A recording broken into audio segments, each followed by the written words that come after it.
থেকে শুরু করে আমার সাথে আছে আমাদের আকাশ দা।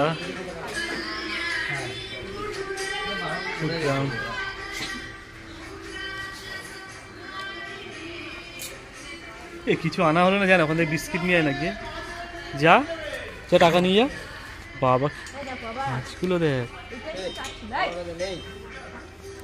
এটা পাঙাশ ট্যাংরা দে, এইটাও পাঙাশ ওটাও পাঙাশ, এগুলো রুই মাছ, কাতলা মাছ, কালবো সেটা। ভিডিও চালু করেছো? মাছ দেখ, কি মাছ বলো?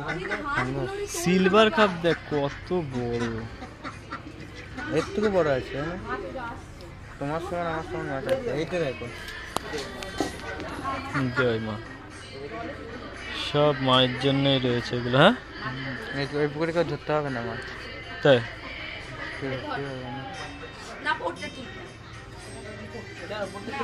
এইটা দেখো।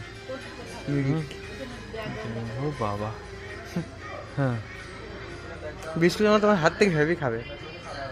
হ্যাঁ বিস্কুট আমার হাত থেকে হেভি খাবে। পুজোটা দিইনি তারপর খাওয়াবো। হ্যাঁ তারপর গায়ে হাতে সমস্যা হতো না।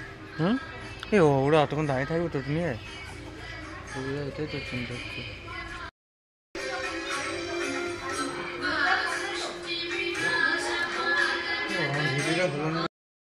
চলে আসলাম ক্ষীরগ্রাম মা ভবতারিণীর মন্দির দেখতে, মাকে এসে পুজো দিলাম।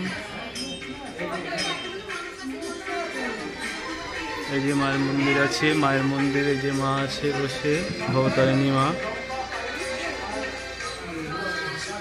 আর হচ্ছে মায়ের মেন মন্দির জলের মধ্যে, এটা হচ্ছে মায়ের মন্দির। মায়ের মন্দির ওদিকে আরও আছে, এটাও একটা সতীপীঠ। আপনারা চাইলে চলে যেতে পারেন বর্ধমান স্টেশনে নেমে ক্ষীরগ্রাম মা ভবতারিণীর মন্দির, এখানেই মা সতীপীঠে, মানে সতীপীঠ যেটা হনুমানজি পৃথিবীর মানে মেন স্থলে মাকে স্থাপিত করেছিল, সেটা হচ্ছে মা ভবতারিণী জগদম্বা। এখানে আসলে আপনারা দেখতে পাবেন, এখানে মায়ের মন্দির মেন জলের তলায় মা বছরে একবার ওঠে। আর এটা যে প্রতিমাটা দেখালাম এটা হচ্ছে স্থাপিত করা হয়েছে মায়ের মন্দির আর এক জায়গায় আছে, সেখানে সুড়ঙ্গের ভিতর দিয়ে মা প্রবেশ হয়।